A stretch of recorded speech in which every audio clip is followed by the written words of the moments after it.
Hey, Stitchballers, it's me again. Welcome to this week's episode. As you can see, I am by myself. And what I was thinking is I might have a solo episode with just me, you, my camera, and my mic. So I wrote down on my notepad everything I want to cover today. So it's time to get to work, people. Today's episode is going to be all about mindset, motivation, and dedication. So sit back, relax, and let's get into it. Good. Yep, that's it. Good. Keep that up. Nice. That's it. Good job. Fire. Keep that up. Good. One more. Put these up. Alrighty, to start off with the episode, I think it's best to share some definitions to these words, and then we'll go into a whole big deep dive as we get further along. So, let's see. Let's Google what each mean and how I interpret those. So we could just be on the same page, you know? Okay, first, your mindset is a noun. It's the established sets of attitudes held by someone. Now, let's rewind, take that back much slower. The established sets of attitudes held by someone. So, let's think about that.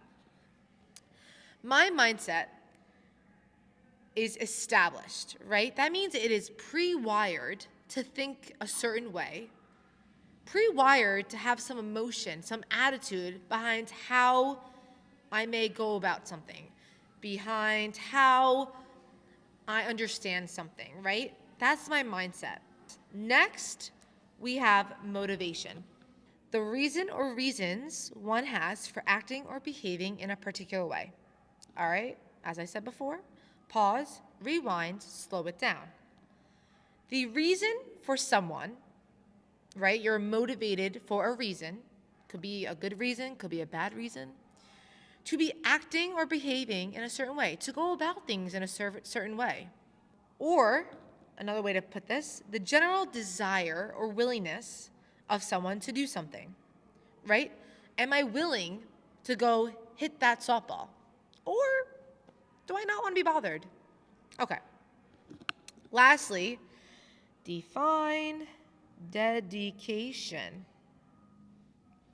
Dedication, it's a noun. The quality of being committed to a task or action. Pause, rewind, slow it down.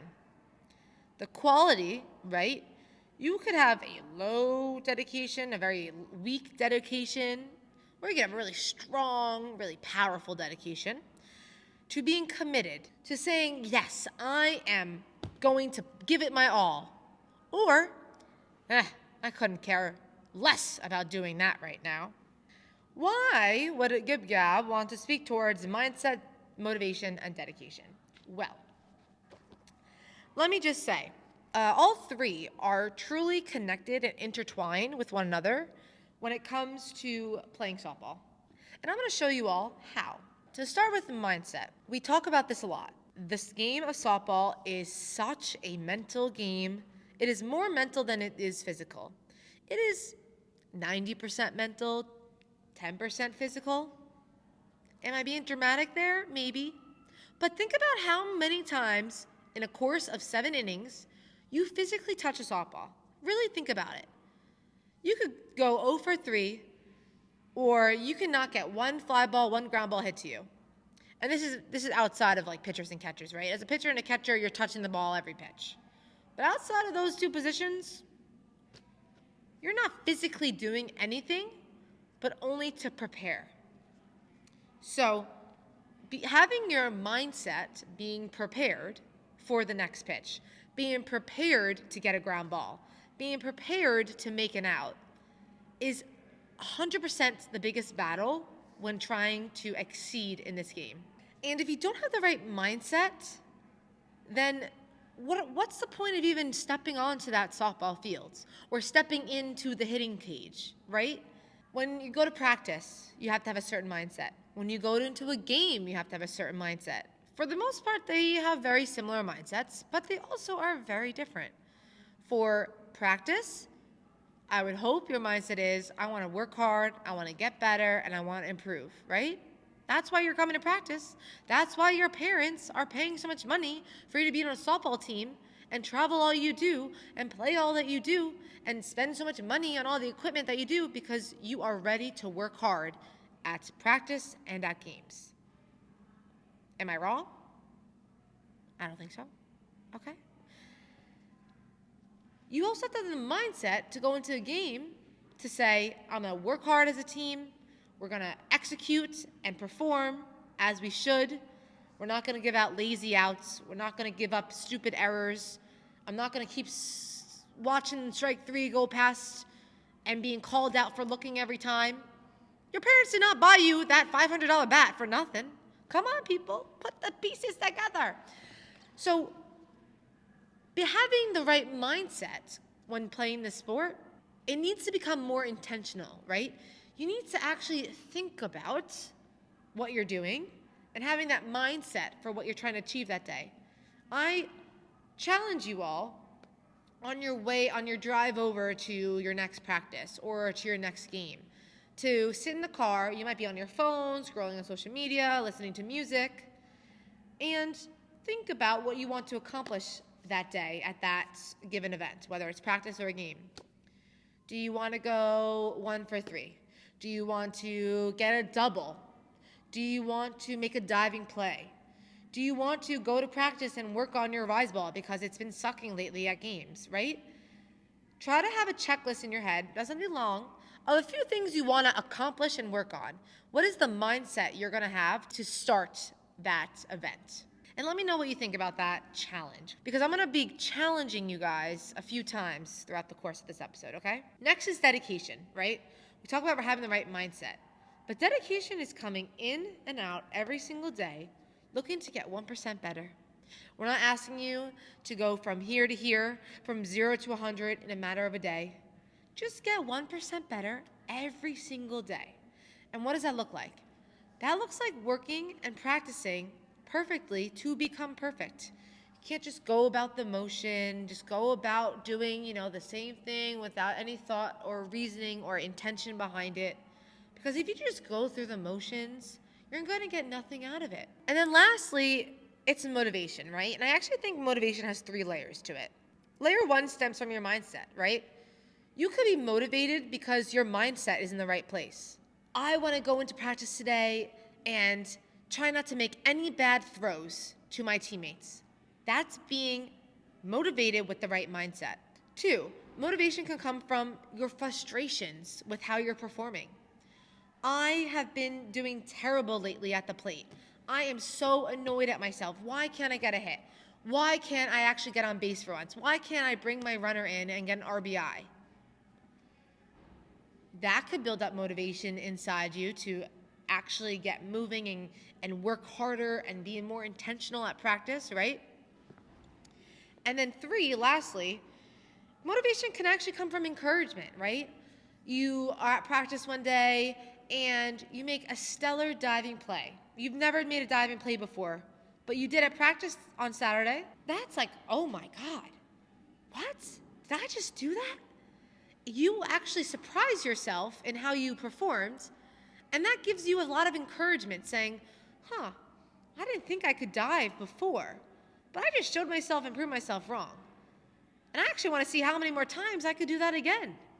So that's where I think motivation comes from mindset, from frustrations and being down in the dumps, and from being encouraged and surprised almost, All right, pivoting just slightly. So right now, where I coach Team Nitro, we are in the midst of winter training. And for a lot of northeastern softball programs, you're also probably in the middle of your winter training season, right? It's too cold to play outside. It's snowing and raining maybe all the time. We're not playing games right now. We are in the mindset to work hard at winter training. So let's talk about that. What is the goal of winter training? Again, take a moment right now with me and let's think about it. I think, let me weigh in. Let me be that little voice in your head right now. Close your eyes and let's talk together.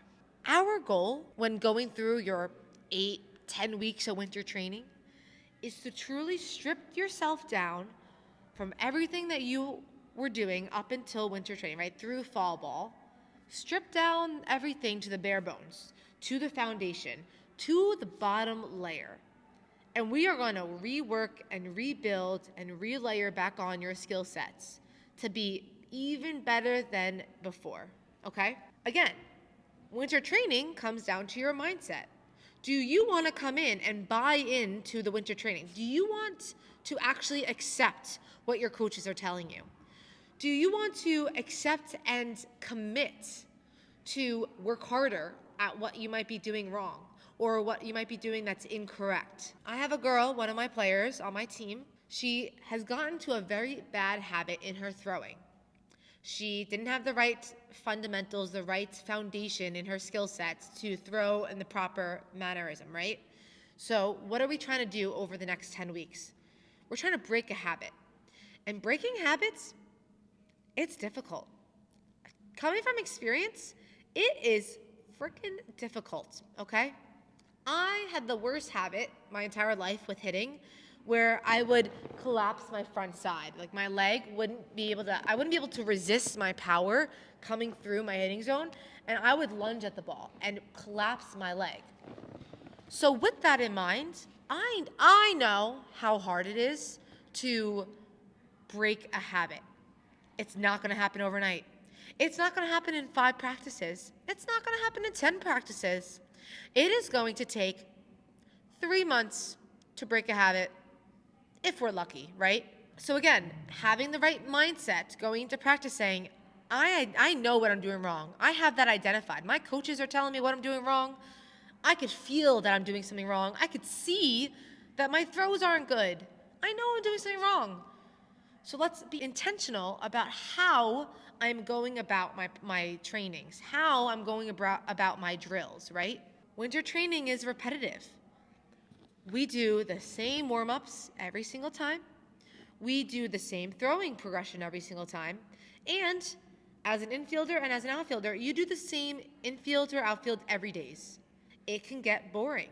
It can get exhausting. It can get, I don't really want to be doing this right now. I'm not in the mood. Well, too bad. I don't care if you're not in the mood.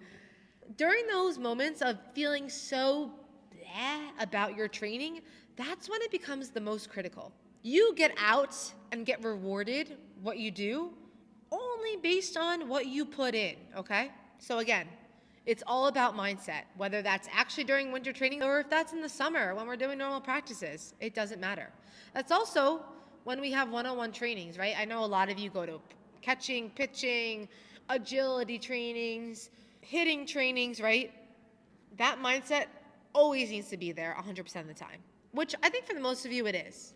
But for a good chunk of you, we got to work on that. Also with winter training, yes, we are really, rebuilding up those foundation and that technique of yours and that skill of yours to have the right fundamentals. But we're also trying to create muscle memory. Now, you must hear all of the influencer girlies, right? The workout girlies out there saying, when you work out, you want to make that mind to muscle connection. I'm not mocking them because they're wrong. They're right. They are absolutely right. It's just another way to say muscle memory. You want to be intentional with your movements, with the way you go about your drills. So to do that, we got to really ensure that focus, that mindset is there, right? Remember, I'm always going to circle back to my beginning conversations. Mindset, motivation, dedication. We got to make sure the mindset is there to perform the drills properly. We want to be motivated to do my drills correctly and also dedicated to do them again and again and again, right? That commitment to do that action again and again and again. There was this book I read in high school for English class. I'm not a reader by any means. My whole entire family can tell you I don't read. It's something I'm working on. All right, I'm working on it. It's a part of my New Year's resolution. However, one of the books I actually enjoyed to read as like an assignment, it was by the author Malcolm Gladwell. It was from his book Outliers, and it was all about the 10,000 hour rule. Just in case I mess this up, because it's been a while since I've read that book, let's Google the 10,000 hour rule together. Gladwell was saying in his book the 10,000 hour rule. The key to achieving true expertise in any skill is simply a matter of practicing correctly for at least 10,000 hours. Let that sink in. 10,000 hours. Now, let's Google how long is 10,000 hours? Any guesses? Any guesses? 10,000 hours is equal to about a year and 4 months. Can you think about that? And that's doing something every day, 24 hours nonstop for a year and 4 months. And then you will get 10,000 hours under your belt and you will become an expert in that skill set. Now, let's circle this back to softball. Imagine you guys right now, right? Think about, do you feel like you are truly great at something? And you can be truly great. But you're only truly great because you worked so much more on that skill set, right? So for me, I got really, really good at my fielding. My glove work was outstanding. And I'm confident enough to say that because I know that when I step on that field, nothing is getting past me. Because I know I'm making that play every single time. And I truly only have this confidence because I worked at fielding so many hours, so many glove work drills and picks and working through the ball and making sure I got it right. I loved fielding 100%. And that's why my fielding excelled more than my hitting throughout my softball career. And it's actually quite funny. In 8th grade, I got into such a weird funk with my throws. I was a third baseman up until college, and let me tell you, I love third base and I love fielding, but for some reason, in the 8th grade, in middle school, I could not throw the ball to first base to save my life. It was actually embarrassing. Remember, that goes back to my motivation wheel. I was so embarrassed and frustrated with my throwing capability that I could not hit my first baseman at first. They would just go all over the place. I would oversail my throws. I would undersail my throws. I would throw it off track.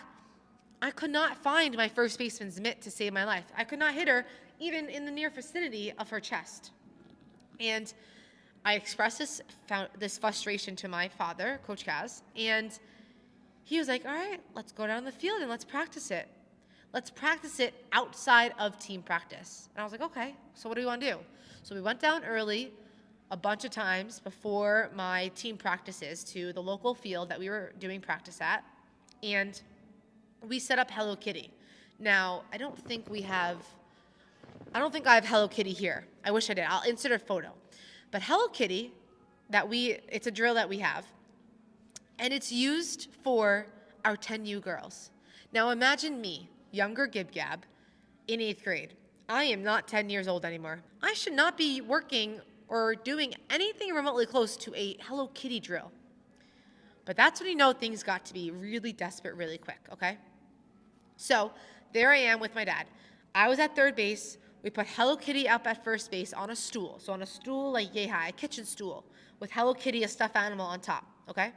And we put a bow net or a hitting net behind Hello Kitty. And my dad would sit there. We went through a few buckets at a time. He would hit me ground balls right at me, to my glove hand, to my backhand. Some shorter ones, like, a little slapping type of like soft hit, a bunt, a harder hit ball, right? Anything it was, even a pop-up. And after I fielded it, I would throw the ball to my first baseman, Hello Kitty, and try to hit Hello Kitty off of the stool. And this is what we did numerous and countless times before my teammates came to practice because I was so frustrated yet determined to get better at my throws. All right? So I get it. I completely get it. But I only got so good at that because I put in my hours and I put in my work to get it done. Again, goes back to the 10,000 hour rule. You will only become an expert at something if you put in 10,000 hours worth of effort. Let that sink in. Okay. Also, the very last thing on winter training and putting in some, work this season. As a coach, I'm here to help get you to the next level. I'm here to help progress you through this sport, to refine your skill sets, to get more, power in you, to become more accurate, whatever the deal is. I am here to help you out as a coach. And that's any coach of yours, right? But we can only do so much. We can only do so much of identifying the problem. We can only do so much of sharing solutions to fix the problem. If you find yourself saying, I know, or oh yes, I dropped my hands, or oh yes, I know I did this in my throw, or oh yes, I know I'm not working through the ball. If you keep telling your coach, I know, well, get a hint. We only could do so much. So that means it's really, really time to intentionally slow yourself down and talk to yourself, right? Self-talk is so important. As I'm fielding this next ground ball, I'm going to talk to myself, okay, I'm having an issue keeping my elbow high in my throw, right? I keep sinking my arm down low. I need to get my arm in a better arm slot. Every single time now, I'm going to go and get a ground ball, and I'm going to slow myself down. I'm going to slow down, remind myself, high elbow, and throw the ball. That's what you should be talking internally to yourself in your head. Your little brain of yours is always talking. Let's actually put it to good use and remind you everything you need to do while you are performing that action. And I promise you, you will see results. Good, positive results, okay? Challenge number 2. I already did challenge number 1 early in the episode. Challenge number 2, coming out of some of these stories I just shared. The next time you find yourself struggling with something, talk to your coach about it. They're an easy avenue to talk through. Express how you feel. Do you feel annoyed, frustrated, pissed off, happy? Who knows? Maybe you're happy you're doing something because now you know you need to fix it. Figure out how you feel and think about how many times your coach pointed that same thing out to you. And I want you to kind of mentally tally that up. And if you find through your mental calculations, your coach said that more than 3 times to you that day of practice, I think you need to take a pause and a little reset, right? A reset of the mindset. That rhymed. A reset of the mindset, okay? Really become more intentional with how you are going about every single drill you do. Literally every single time you go through that drill, okay? So that's challenge number 2 for you. My last story for you all. So as I shared earlier, right, I became really good at fielding. But I only became good at fielding because I really had to work for it. I was an overweight third baseman. I was slow. I knew to play third base at a high competitive level, I had to be quick on my feet. I had to learn how to be explosive off of my positioning to maybe get a bunt or to defend against a soft slap, right? To be agile and move left and right. Work better on my forehand in the hole.